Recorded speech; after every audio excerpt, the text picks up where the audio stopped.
Welcome to the Environmental Podcast, where we're going to be discussing environmental issues and just kind of mainly our opinions on them. So I'm Alicia. My name's Aaron. And we're two students, and we're just going to kind of introduce ourselves. So Aaron, tell me a little bit about yourself. For sure. I'm an undergrad student, and I'm double majoring in environmental science and film studies. Environmental science, it's very topical, and I care a lot about the environment, and I think it's a big issue for young people to be involved in. And film studies, I'm just big into media and art and how those things are especially distributed and what messages they carry in today's world. What about you, Alicia? So I'm also a student. I'm studying sustainability and management. I started studying sustainability because I wanted to learn more about how social and environmental issues are connected and how we can create a sustainable society. And then business, I chose that because I feel like as we're moving forward with climate change issues and trying to solve them, that the solutions are going to come through innovation and entrepreneurship, not through some of the more traditional means of solving really big issues.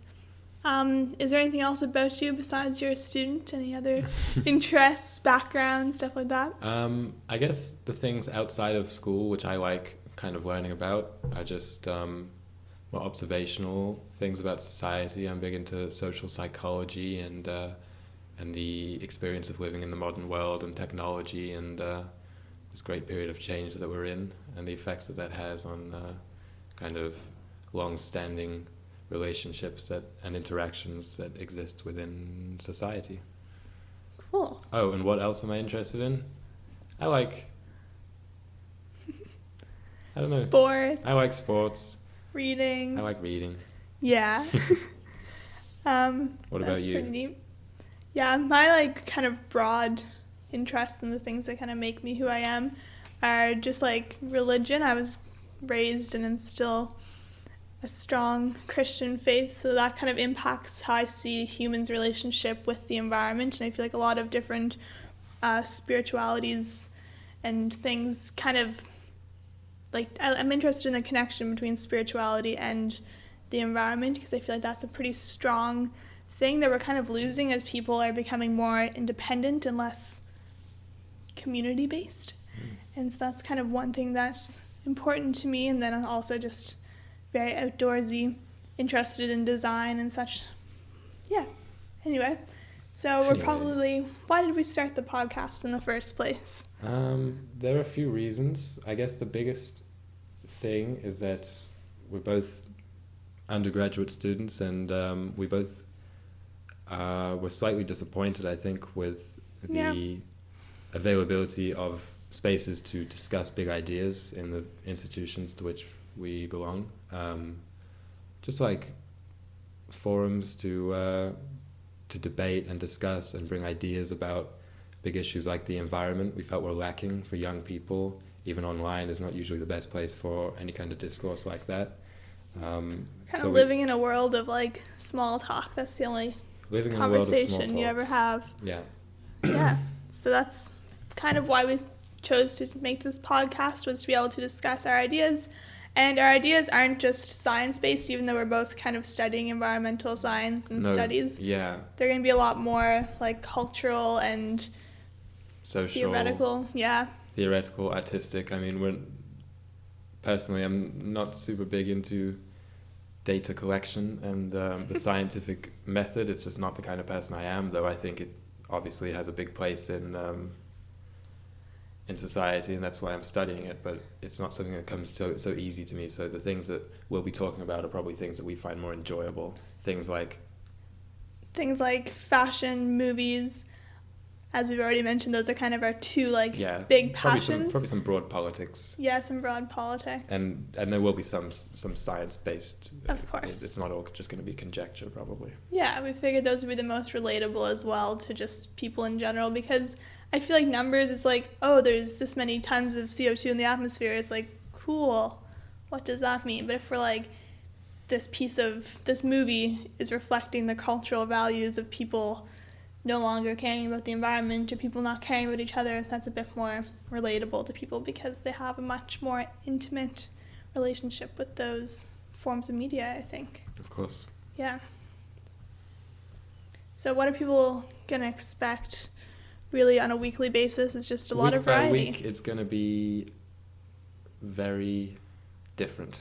Yes. So bottom line, if you don't like how it sounds one week, tune in next week. Because we'll be changing all the time. We have a lot of ideas kind of cooped up because we've been fostering and incubating this idea for some kind of podcast or some kind of outreach for the last few years. So we have a lot of ideas. We've had a lot of conversations, which will hopefully translate well to being on air. That's why we're giving a background as to who we are, so that people aren't like, don't hear these ideas and think we're entirely out there. They see where we're coming from. Hopefully. Yes, hopefully. Otherwise, whatever. And we're also just students, and we're not. Yeah, we're learning. We're learning. We're not experts. So when we say ideas, we don't just mean ours. We mean things that we find in other places, or maybe ideas from different disciplines which we combine. We're both at school, so that's a pretty good place to observe and catch and mix topics. Yeah, so like our opinions might change over time. Our like things we're driving home might alter week to week. Week by week, minute by minute. We might be contradicting ourselves. We might be some of the podcasts we were thinking might be styled as debates. We could pick a side. Just different formats we might kind of switch between and try some out. Yeah, some of them we're thinking about being just kind of like telling a story. Maybe one week we'll do a musical. Maybe a musical podcast. We don't know. Maybe Stay a black tuned. and white podcast. A silent podcast. Maybe a silent podcast. So you'll see. Every week is going to be a little bit different and something for everyone. Something for everyone. Yeah. Exactly. So what have your recent interests been? Like, you have very broad interests. So what's been on your mind lately, I guess? There's obviously the climate strikes and the extinction protests and the rebellions and all those things, which we're probably going to talk about later, but just in some other areas. I guess I've been a little bit more introspective about my own relationship with technology. That's one thing. Definitely, I've been thinking about the internet and social media and just like devices and the effects that they have on people, myself included, and on the culture at large, and just been trying to develop a more nuanced opinion on such things, because a lot of the times I think people who maybe share these trains of thought with us, it's too easy to be ultra negative about stuff like that, about developments in technology and maybe big technology and big companies and big corporations and things, and maybe the intrusion into our own lives and the acceleration at which our way of life has changed and is changing. It's easy to be very cynical about that kind of thing, but recently I've just been trying to flip it and say and ask myself, how can this be a positive? Where can I find opportunities for this, and where can we as a culture kind of embrace these things in new ways, and how can they be used for environmental good and other kinds of good as well? Yeah, for sure. What have you been thinking about recently? Kind of similar to that was just that, like, nowadays companies are much more influential than government. And so when we're looking to find and cultivate change, often, of course, the government plays a big role, and you can advocate to them and lobby and try and get them to enact change. But the biggest way, I think, would be some kind of, even if one of those really big companies with a lot of influence and resources were to do environmental good, that would be probably the most effective way to enact change. And for me, the biggest difference between a company doing it and a government doing it is that a company doesn't really have to they don't have to put it to a vote of the populace if they want to, let's say, go zero carbon or change the way they're packaging or change where their energy comes from or change their shipping methods. They can just do it, whereas a government can't just do it, and there's a whole bureaucracy and there's a whole slowdown when it comes to a country of millions having to decide on something together. And then even if miraculously things at the populace level get more environmentally minded, there's no telling that in 3, 4, 2 or 5 years that opinion won't change, and people won't say, well, actually, no, we don't want to be so green. We want to maybe go a little bit more conservative in those methods, whereas companies can really plow forward They can. on their Yeah. own. And I feel like companies, and then even just like the things that are closest to us, are what have always preceded change in the past. Like, as I was saying earlier, design is one of my biggest passions, and more specifically, it would be fashion. And I've found over the past few years that developing this, I was always kind of worried to develop more like artistic passions, because I was like, these aren't gonna help solve the world's biggest issues. But as I look into it, these things are some of the biggest ways that we can find solutions. With fashion in particular, it's kind of the most intimate thing that you own. You wear it. It's how you present yourself to the world. Mm-hmm. And in the past, I was listening to a Vogue documentary, and it said, they were interviewing this designer, and he said, in the past, changes in fashion have preceded really big social changes. So like in the 60s, when people started dressing a lot more liberally, it preceded a big shift in just how people looked at the individual. And I think this could definitely happen with fashion, and we're already kind of seeing it, people shifting away from like fast fashion, and not just people wearing like shirts that say go green or something. I'm talking about clothes that are made ethically and environmentally, and even if they're just wearing them because they're on trend, they'll probably begin to internalize those for sure. It's principles. changed from the outside in. Yeah, and even if sure. they're wearing them just because they're on trend, at least they're on trend. Yeah, like and that's like a good it will, sign. because that's one of the biggest industries that have a negative effect on the environment, but also a massive effect on society as a whole. I mean, we can always be negative about how maybe our issues that we care about are being kind of commodified for the masses, but at the end of the day, you have to just be a little bit more happy that that light is being shone on them at all. Yeah, exactly. Like even with the climate strikes, when I heard them getting big and people posting on social media that they were going and you should go too, I was like kind of nervous that people were going to just show up, it'd be a fad, they post a photo about it and that's it. Mm-hmm. But at least they were thinking about it in the first place. It sparked some kind of conversation, and I was a bit more pleased by the results than I expected to be, because people actually were looking into it and making lifestyle changes. Like people who used to even just eat a certain way started eating a different way after looking into the sign they were going to make, stumbling upon veganism, stuff like that. I don't know. I thought it did more good than I expected it to do. Yeah, I mean, definitely just putting those kind of things out there is not going to do any harm. No. Which is kind of what we're trying to do here, I guess. Yes, exactly. Yeah. And with the climate strikes in particular, I shared Alicia's hesitation going into it, and we went there, and it was good. There were people planting protest trees. They were just along the sidewalk. There were a lot of memes on signs.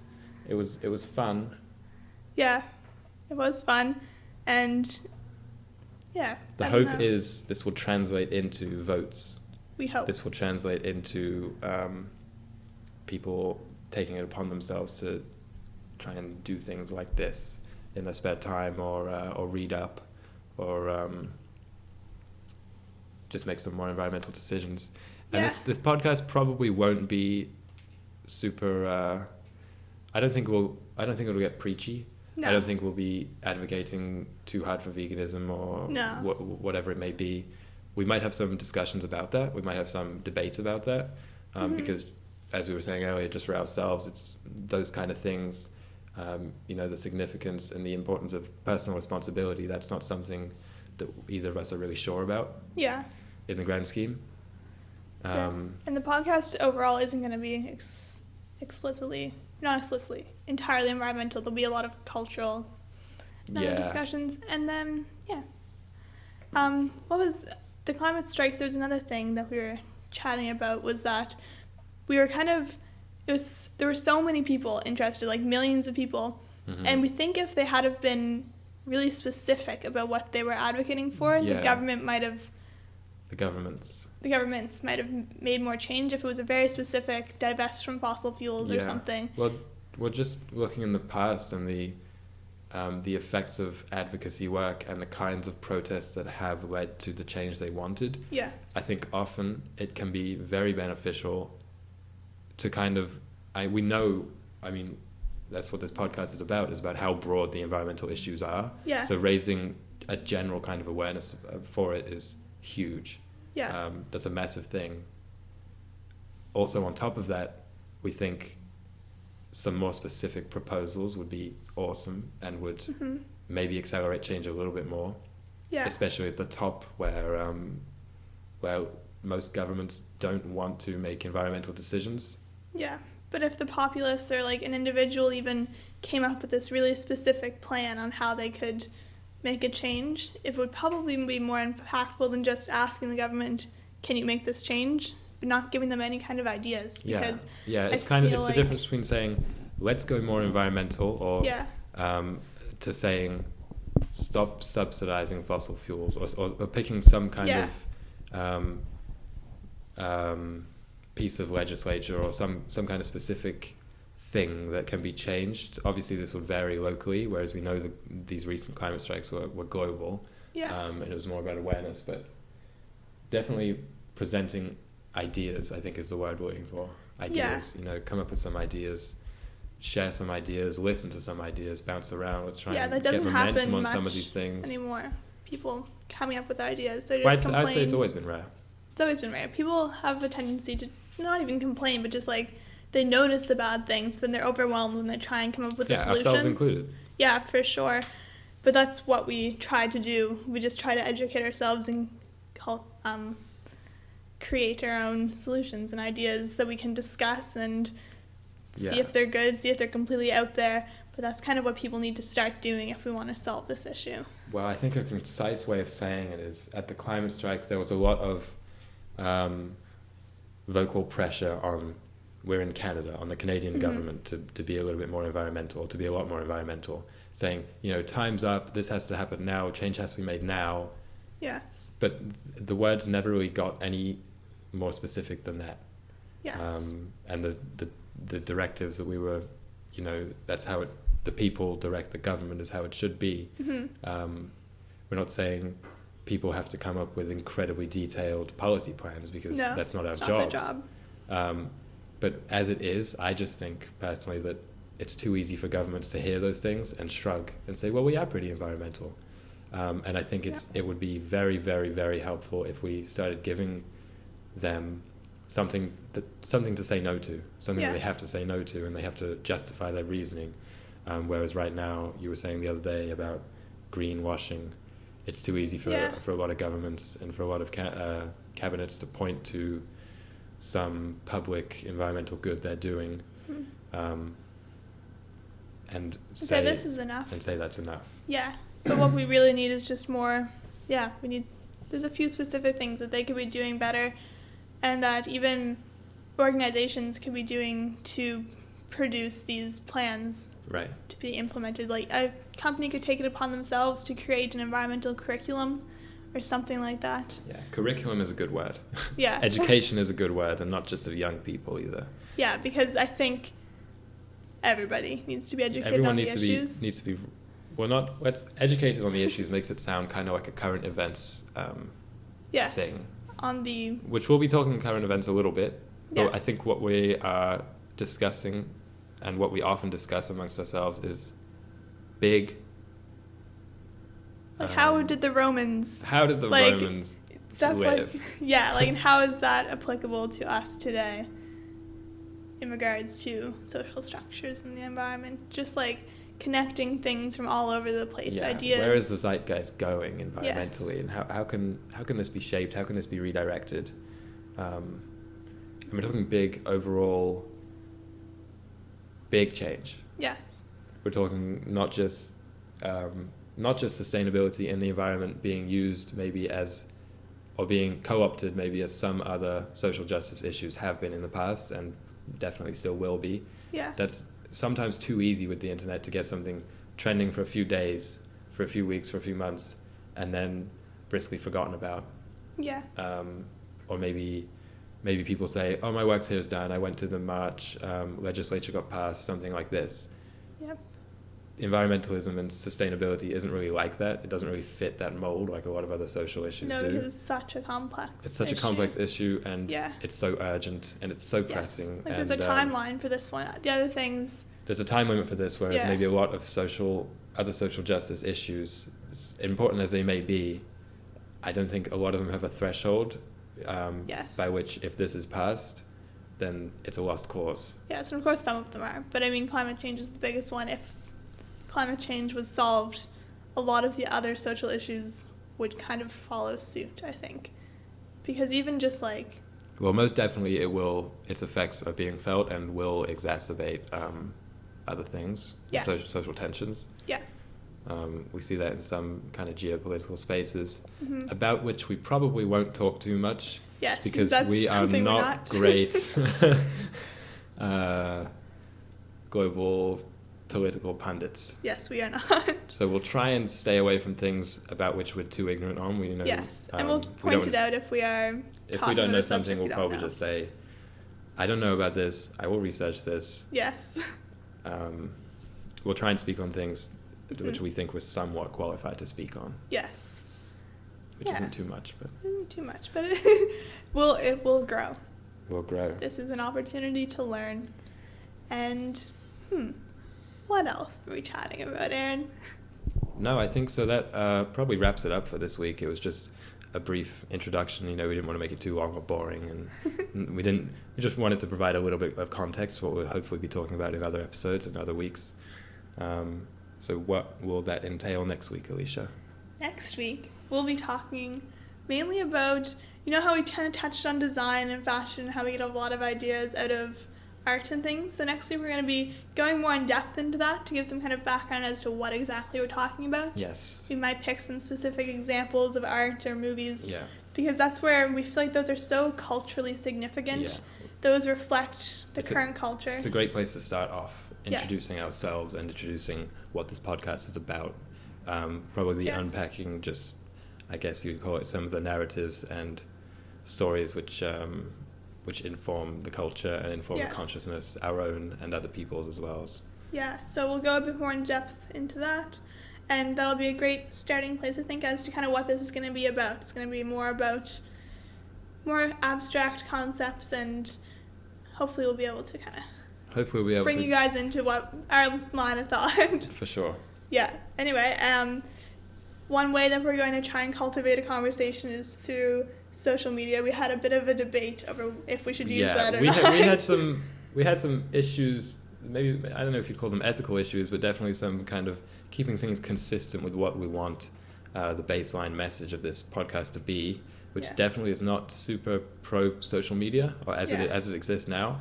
Yes. At the same time, we need social media so that we can actually communicate with people in the world as it is today. Yes. So for that, we went with Instagram. On Instagram. We have an Instagram account. It's at The Environmental Podcast.